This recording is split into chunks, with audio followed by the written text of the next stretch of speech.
হাসপাতালে চিকিৎসাধীন অবস্থায় নিখোঁজ রোগী।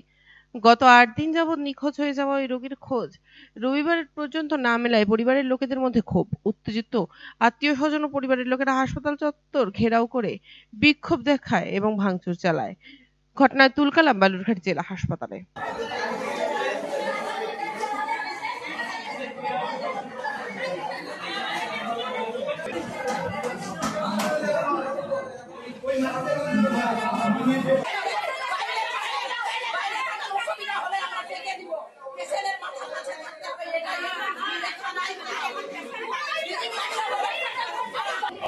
পরিবার সূত্রে জানা গিয়েছে, গত শুক্রবার বালুরঘাট সুপার স্পেশালিটি হাসপাতালে ভর্তি হয়েছিলেন সুনীল ওরাও নামে এক বৃদ্ধ। আদিবাসী ওই বৃদ্ধ বালুরঘাট থানার ১ মাইল এলাকার বাসিন্দা। শনিবার রাত্রি ২টোর পর থেকে তিনি ওয়ার্ড থেকে নিখোঁজ হয়ে যান। শুক্রবারে ভর্তি ছিল, শনিবারটা সারাদিন ছিল, তারপর ২টার দিকে বেরিয়ে গেছে। ২টার দিকে আমরা সকালবেলা ৯টার দিকে চলে আসছি খাবার নিয়ে। সিস্টারকে বলছি এই রুগীর পেশেন্ট ও রুগী আছে তো, আমরা দিয়েছি, সকালবেলা ওষুধ দিয়েছি।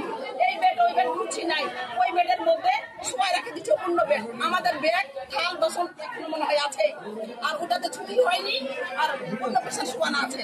তারপর পেশেন্টটা তাহলে ও যদি বেরিয়ে সকালবেলা ওষুধ দিলেন, তাহলে ওই রুগীটা তখন ভর্তি হলো ওই রুগীটা।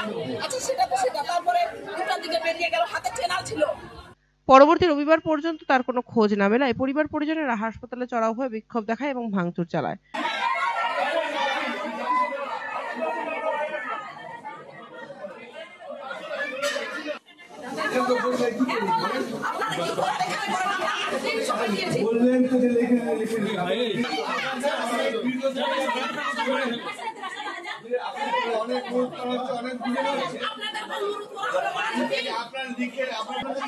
ঘটনাস্থলে বালুরঘাট থানার আইসির নেতৃত্বে বিশাল পুলিশ বাহিনী পৌঁছে পরিস্থিতি নিয়ন্ত্রণে আনে।